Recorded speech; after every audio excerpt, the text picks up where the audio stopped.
Bienvenue dans le podcast Réussir son orientation. Dans ce podcast, je partage les réponses aux questions de mes élèves en matière d'orientation. Car s'ils se posent ces questions, tu te les poses sûrement aussi.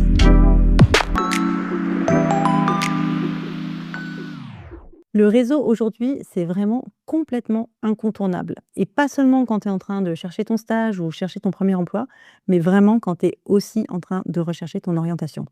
D'ailleurs, quand je travaille avec les jeunes et que je fais un bilan d'orientation, en général, le bilan se passe en 5 séances. Et lors de la 4e séance, on fait un point avec le jeune pour savoir quel professionnel il va pouvoir rencontrer, quel étudiant il va pouvoir rencontrer.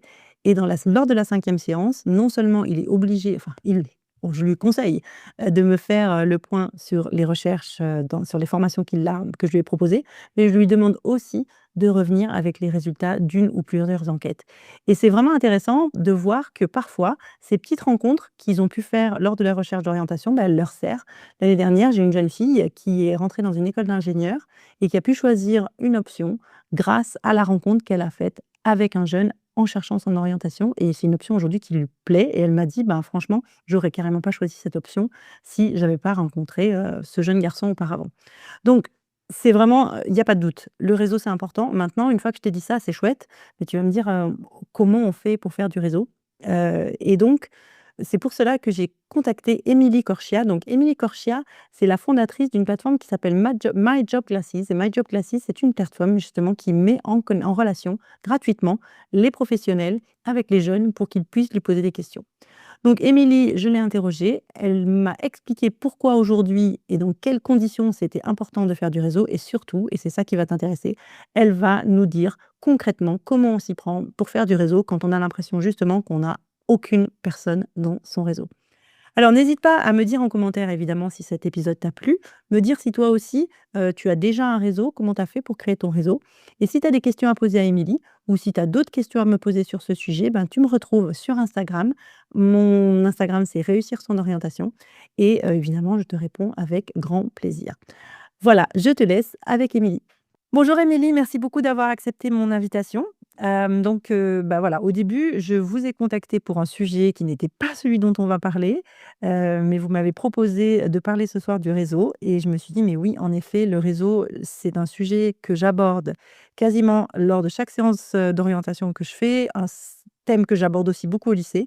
Je me suis dit: «Elle est la personne parfaite», donc merci beaucoup aujourd'hui de nous parler réseau. Pour que peut-être qu'on comprenne bien pourquoi, vous allez nous parler réseau, est-ce que vous pouvez peut-être nous dire un petit peu qui vous êtes et puis nous parler de votre parcours? Alors merci, Corinne, ravie d'être avec vous et de pouvoir échanger sur ce sujet important, du réseau, pour les jeunes. Donc moi je suis, Émilie Corchia, je suis la fondatrice et CEO de Made Glasses, qui est une start-up française que j'ai créée il y a, bah, bientôt 10 ans. On va fêter nos 10 ans, bientôt. Avant ça, moi j'étais un bébé Disney, donc j'ai passé 10 ans, dans le groupe Disney, d'abord à l'international et après en France. Je me suis occupée de pas mal de choses, au sein de l'entreprise avant, de reprendre des études à HEC, où mes camarades de classe m'ont encouragée à entreprendre et donc du coup, suite à la rencontre de mon ancien associé et ben, on s'est lancé dans cette belle aventure, Made Glasses qui fêtera ses 10 ans le mois prochain. Super, bah, ouais, et une super plateforme dont on n'en parle pas trop pour l'instant, on en reparlera tout à l'heure parce que c'est une plateforme tellement utile dans l'orientation et pas que. Donc bah, le thème d'aujourd'hui, c'est pourquoi et comment, il faut faire du réseau, même quand on est au lycée parce qu'on se dit: «Ah, c'est un peu tôt», mais non. Est-ce que vous pouvez nous expliquer, Émilie, peut-être, bah, nous donner des raisons pour lesquelles, même quand on est déjà au lycée ou quand on est étudiant, c'est important de faire, déjà du réseau? Alors c'est super important de faire du réseau le plus tôt possible, parce qu'en fait, on nous demande de faire des choix le plus tôt possible.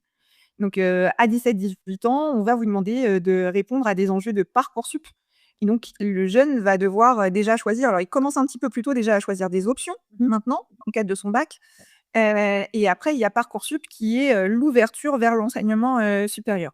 On n'a pas toujours des idées, des voies qu'on a envie, de suivre, ni même des voies qui sont des voies d'avenir dans lesquelles on est, plus ou moins sûr d'avoir un job à la fin et d'avoir des études qui amènent quelque chose. Donc là, ça commence déjà à être important de pouvoir, réseauter, si vous me permettez, ce terme, en allant rencontrer, par exemple, des jeunes de l'enseignement supérieur, si on veut faire des études supérieures, pour bien comprendre. C'est quoi une classe prépa? Est-ce qu'en étant une fille, je peux faire une classe prépa où je peux aller dans des matières scientifiques? On dit qu'on n'a pas assez de jeunes filles, dans les sciences. Bah, aller réseauter, rencontrer des filles qui sont, dans ces, programmes-là, c'est génial et ça permettra d'encourager à avoir encore plus de jeunes filles qui osent tenter ces études pour lesquelles, elles ont toute leur place et qui sont essentielles. Aller rencontrer des jeunes pour comprendre, bah, qu'est-ce que c'est un IUT? Ouais. Concrètement, je vais devoir faire des choix, aller parler à des jeunes qui étaient à ma place il y a pas longtemps et qui sont aujourd'hui dans la situation. C'est le meilleur moyen de comprendre un petit peu à la fois les matières que je peux étudier, mais aussi dans quel environnement, je vais étudier. Et donc ça, c'est extrêmement important et on a la chance aujourd'hui de pouvoir avoir accès, à des jeunes qui sont ravis de partager leur Mmh. expérience, donc autant le faire. Ça va venir aussi en complémentarité des forums, où on n'a pas le temps de rencontrer et d'aller vraiment dans le détail. Là, vous avez l'opportunité d'aller «taper» entre guillemets sur l'épaule de quelqu'un qui va pendant une demi heure vous expliquer concrètement, ce qu'il aime pas, ce qui lui plaît, ce qui l'a changé par rapport au lycée, histoire de vous, permettre d'avoir tous les choix en main pour faire des choix éclairés et réussir votre orientation. Parce que moi, je suis convaincue qu'une orientation réussie, c'est une orientation préparée, dans laquelle on a pu rencontrer un maximum de personnes et faire des choix, sur du concret, et sur ses retours d'expérience. Ouais. Ça, pour moi, c'est la première raison, d'aller réseauter, d'aller faire du réseau, c'est d'aller rencontrer d'autres jeunes un peu plus avancés que vous dans leur parcours, qui vont vous donner des éléments. Deuxième élément qui est extrêmement important, c'est aussi d'aller rencontrer des professionnels. Parce que, dans le cadre de nos études, on va devoir faire des stages, on va devoir faire des alternances et plus vous allez arriver sur le marché de l'emploi en ayant des expériences, plus c'est important. Alors on pourrait se dire: «Bah, il y a pas besoin d'aller réseauter puisqu'on va faire des stages, c'est déjà l'occasion de rencontrer des personnes». Mais tant qu'à faire un stage, autant faire un stage qui vous plaise et dans lequel vous allez apprendre et avoir une première expérience à valoriser sur votre CV. Donc pour moi, un stage, c'est pas fait pour essayer. Alors oui, c'est fait pour essayer, mais en ayant déjà des premiers éléments qui vous sont donnés et donc pour ça, bah, plutôt que de répondre à n'importe quel stage, n'importe quelle alternance, allez rencontrer des professionnels, découvrir un métier pour savoir si ça va vous plaire. Moi, j'ai beaucoup de jeunes qui sont venus me voir en me disant au bout de 2 semaines de stage ou d'alternance: «Ah bah, c'est trop bête, c'est pas ce que je voulais faire, j'avais pas compris, c'était pas ce que je voulais». Et ben, autant aller passer une demi heure, une heure, à rencontrer des personnes avant pour dégrossir les grandes familles de métiers, avoir des idées de ce qu'on peut faire. Et une fois que ça nous plaît, qu'on a compris, bah, multiplier les opportunités pour aller faire son stage ou son alternance dans ce domaine-là. Et puis la beauté des choses aussi, c'est que quand on réseaute, bah, on crée des connexions avec des personnes qui, elles aussi, peuvent chercher des stagiaires, des alternants ou connaître quelqu'un qui cherche un stagiaire ou une alternance. Et très souvent, bah, vous verrez que, et c'est la beauté du réseau, ça se convertit en opportunité.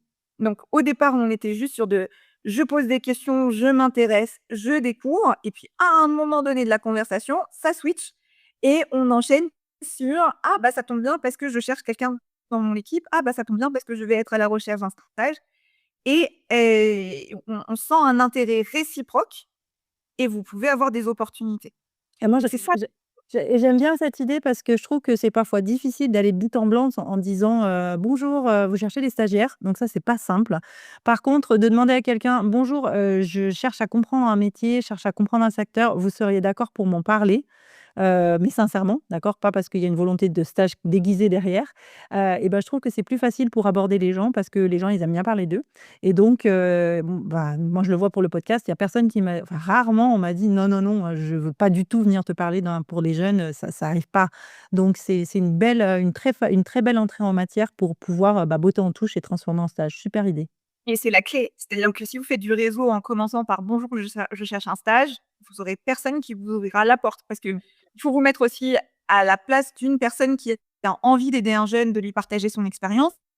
Si toutes les personnes qui viennent la voir commencent par: «Bonjour, je voudrais un stage», bah, elle va devoir dire non plein de fois et du coup, elle va plus avoir envie de le faire. En revanche, si vous allez la voir en lui disant: «Vous êtes experte de votre métier, j'ai envie d'en savoir plus sur votre métier. Est-ce que vous accepteriez de m'ouvrir un petit peu le capot et de m'expliquer ce qui se passe dans votre métier pendant 30 minutes?» Bah, là, les personnes aiment bien parler d'eux en effet, aiment bien tendre la main, se sentir Exactement. utile en aidant un jeune. Donc c'est vrai qu'il faut oser, parce qu'on n'ose pas suffisamment, on a peur de déranger, mais en fait, les personnes sont plutôt partantes et ont envie, de vous aider, de vous expliquer, de vous faire gagner du temps parce qu'eux ont peut-être eu, des difficultés à trouver, la voie qui leur correspond. sont fiers de leur métier, ont envie de le mettre en avant, donc n'hésitez pas, vous aurez très souvent des oui. Et Heu, puis ben, déjà apprendre à recevoir des «non», ça fait partie de la vie, ça fait jamais plaisir, mais il faut apprendre à les recevoir. Et puis, pour la peur de déranger, moi, ce que je dis à mes étudiants, c'est que si vous le dérangez, vous inquiétez pas, il vous le dira et c'est pas votre responsabilité, c'est son problème. Vous, la seule chose que votre responsabilité, c'est d'aller demander.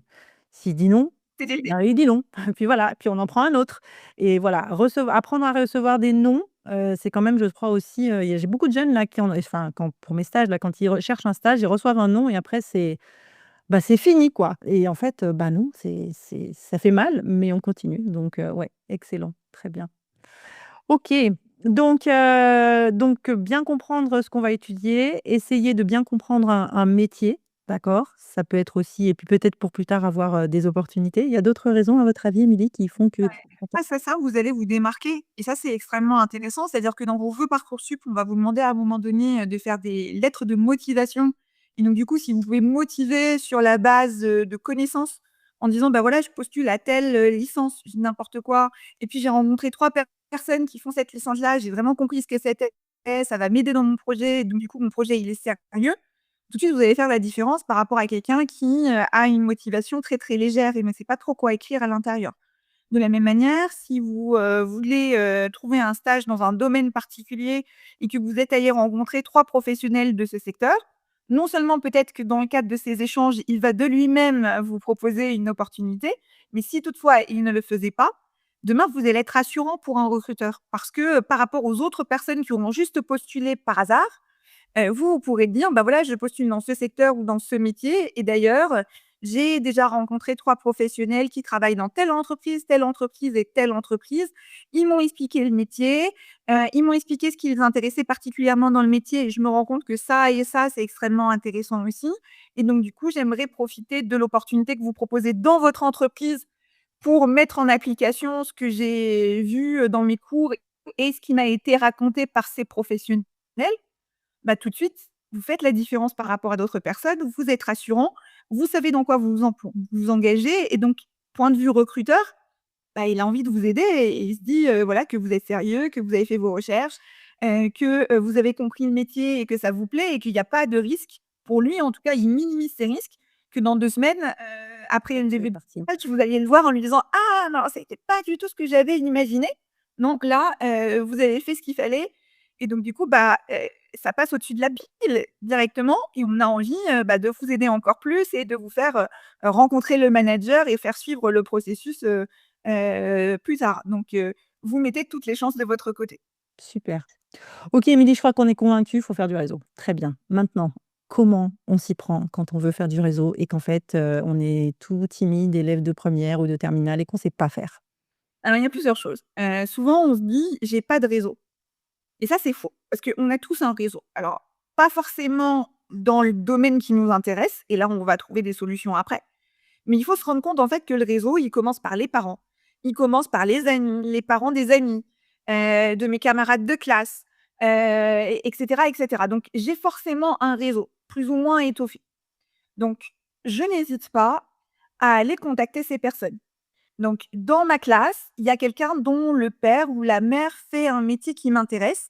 Bah, je vais aller voir mon camarade et je vais lui demander si sa maman ou son papa n'aurait pas à un moment donné 30 minutes à m'accorder, pour m'expliquer ce qu'il fait. Si dans mon entourage, assez large, je n'ai pas ces professionnels, vous avez des plateformes qui existent et qui vous permettent de rencontrer des professionnels. Alors on connaît tous LinkedIn, Mmh. où vous pouvez aller contacter des professionnels, mais je rappelle quand même qu'ils ne seront pas là pour ça, donc ils ne vont pas tous répondre et c'est pas grave. Vous pouvez essayer et puis comme, vous le disiez, Corinne, si on vous dit non ou si on vous répond pas, voilà. Et puis après il y a des plateformes comme MyJobClassic, la plateforme que j'ai créée, qui elle est faite pour ça. C'est-à-dire que sur cette plateforme, vous avez d'un côté 82 000 professionnels qui se sont engagés, qui se sont inscrits et qui ont envie de partager leur expérience avec des plus jeunes. Donc normalement, quand vous les contactez, ils vous disent oui. Alors faites attention à la manière de le faire, mais vous allez voir que la plateforme va vous aider à envoyer le bon message, et à mettre toutes les chances de votre côté. Mais ce sont des personnes qui ont envie, de partager avec des jeunes, leur expérience, d'expliquer ce qu'ils font. On a des femmes dans des métiers où on n'en a pas assez, qui ont envie, que des jeunes filles viennent à elles pour leur montrer que c'est possible. Et donc du coup, vous allez rencontrer un maximum d'opportunités de rencontres. Et on a aussi des jeunes ambassadeurs, donc des ambassadeurs étudiants, qui viennent parler de leur formation, des matières qu'ils apprennent, de la manière dont on leur apprend, au sein de leur établissement scolaire, et qui ont aussi envie de partager du temps avec vous et de vous aider dans les choix que vous allez faire sur Parcoursup. Juste concrètement, comment ça se passe? C'est-à-dire que moi, je vais sur la plateforme My Job Glasses et puis je m'inscris et puis après quoi? J'ai des questionnaires à remplir, c'est con ça se passe Non, comment? il y a 2 possibilités. Soit vous allez d'abord sur la plateforme sans vous inscrire, vous tapez des mots-clés et puis vous allez avoir plein de professionnels ou de jeunes qui vont vous être proposés. Soit vous vous inscrivez d'abord et vous expliquez qui vous êtes, ce que vous recherchez et cetera.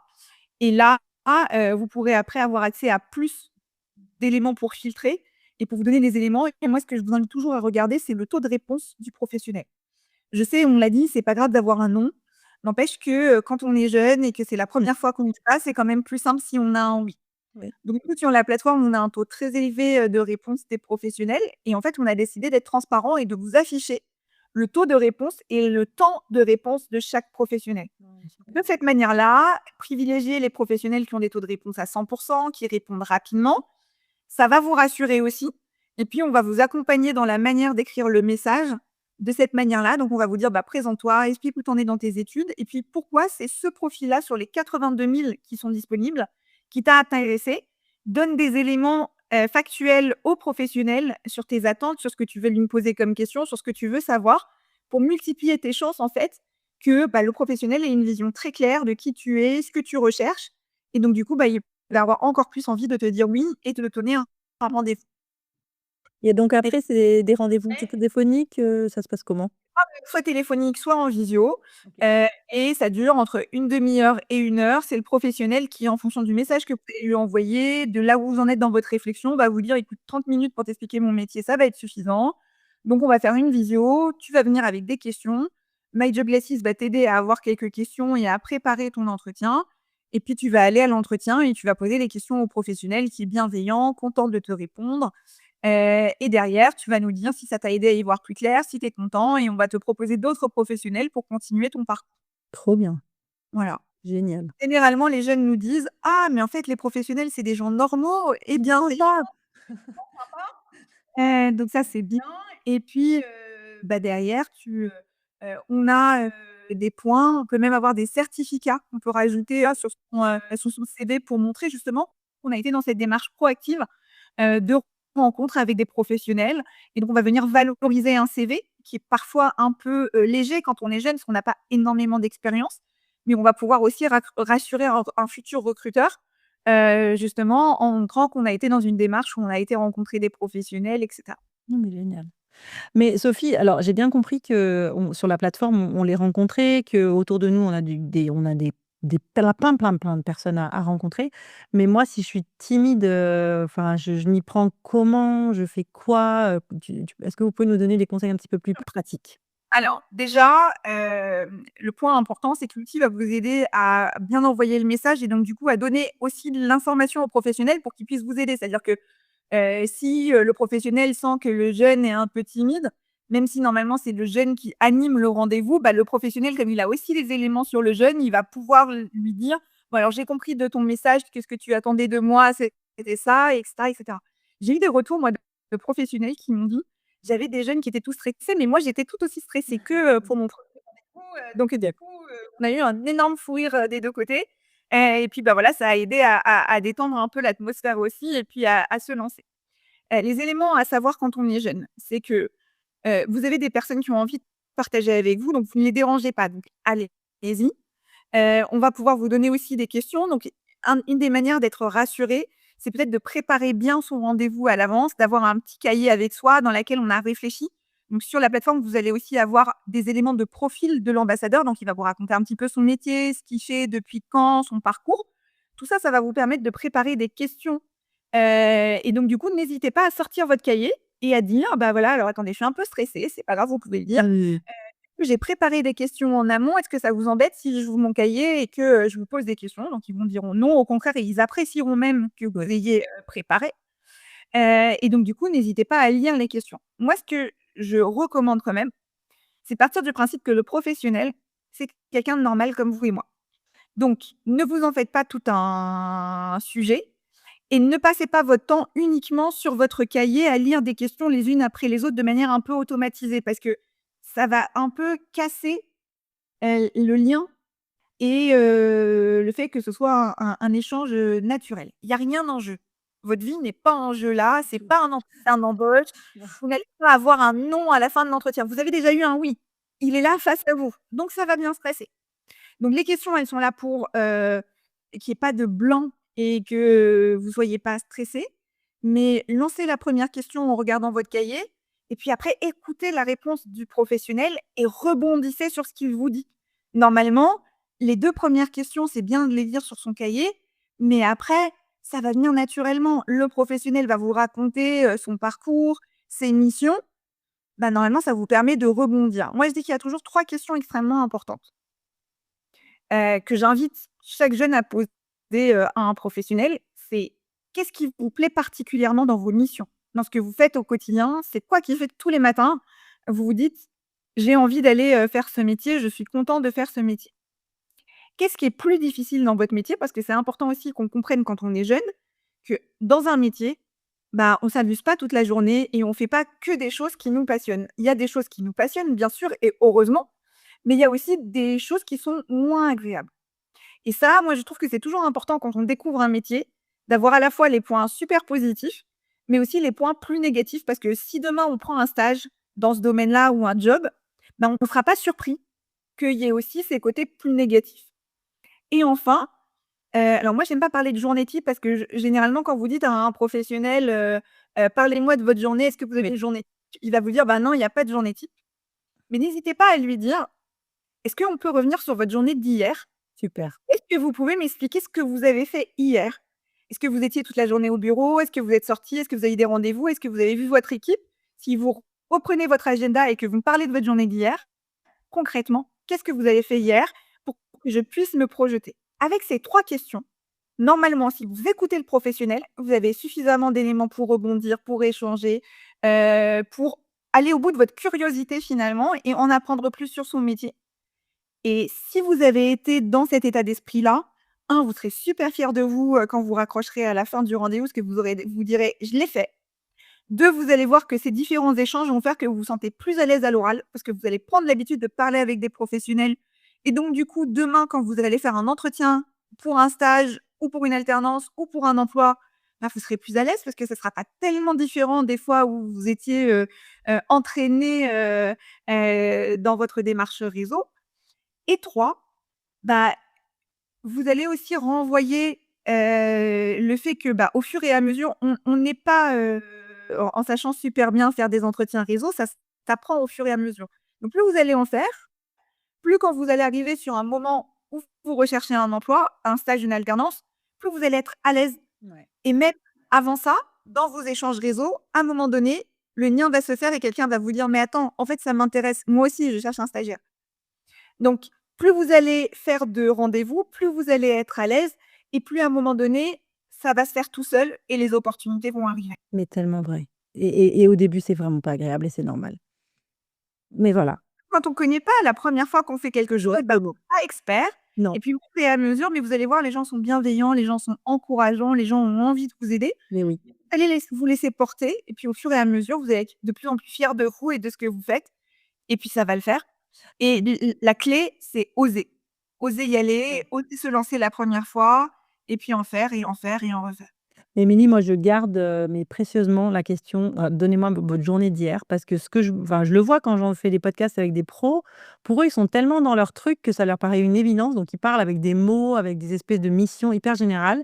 Mais moi, je vois aussi quand enfin, j'accompagne les jeunes, ils me disent: «Non, mais alors concrètement, ça veut dire quoi? Il est derrière son ordinateur, il a parlé à des gens?»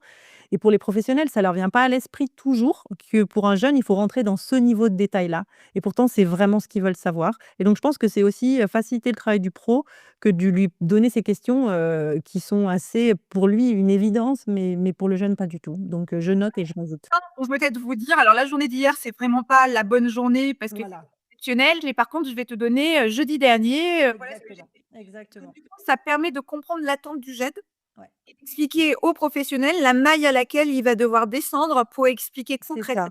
son C'est métier. exactement ça. Parce que c'est pas toujours évident pour un pro qui est vraiment dans son truc et pour lui, c'est évident de se mettre enfin, de se rappeler comment il était lui quand il était en première ou en terminale. C'est Parfois, ça. quand on a un papa et une maman, peut-être un peu, mais quelqu'un qui a pas d'enfant forcément à cet âge-là, mais moi je l'ai vu, hein, c'est parfois un peu difficile. Émilie, super, vraiment très pratique. Je crois que maintenant on a bien compris qu'on n'a pas le choix, il va falloir s'y coller ça et puis, et puis on sait faire. Donc My Job Glasses, on l'épelle pour ceux qui parlent pas encore couramment anglais, donc My M-Y, Job J-O-B et Glasses comme des lunettes, G-L-A-2-S-E-S, c'est ça? Et Exactement. donc myjobglasses.com. Comme Très bien. On s'inscrit, c'est gratuit? exactement, c'est gratuit. Vous pouvez aller rencontrer jusqu'à 3 professionnels par semaine. Waouh. Heu et vous verrez, Corinne dit, c'est pas toujours plaisant, mais passer le stress des Bien premières sûr. fois où on ne sait pas trop comment faire, il y a des belles rencontres qui, se font. Il y a parfois même, des personnes qui décident de se revoir d'autres fois, parce que, bah, voilà, ils ont envie, il y a une belle rencontre, ils ont envie de continuer l'échange et de savoir ce qui s'est passé. Donc n'hésitez pas. Il y en a qui peuvent aussi vous aider, de manière plus large. C'est-à-dire qu'au départ, vous allez aller découvrir un métier, au bout d'un moment, quand vous allez le sentir avec certains professionnels, il y en a même qui vont vous donner des conseils pour négocier votre salaire, pour Waouh. refaire votre CV, pour, oser penser, un petit peu à côté, un métier connexe auquel vous aviez pas pensé, mais qui pourrait vous correspondre. Donc vraiment, n'hésitez pas, partagez l'échange. Juste ne commencez pas par: «Je veux un stage», ça marche jamais. Mmh. Commencez par: «J'ai vu que vous étiez expert de ce domaine-là et si on en parlait ensemble, ça m'intéresse de découvrir». Là, vous aurez toujours des oui. Mais ouais, très bien. Bah, Émilie, vraiment un grand merci d'avoir pris du temps pour nous. J'envoie tout le monde chez My Job Glasses, chez les élèves que j'accompagne, dans mes étudiants au lycée et évidemment, je le mets dans les notes de l'épisode, comme ça tout le monde peut aller cliquer et s'inscrire tout de suite. Merci Émilie et puis, peut-être une prochaine fois pour parler d'un autre sujet, sur le réseau ou autre. À très bientôt. À très bientôt. Au revoir. Merci, au revoir.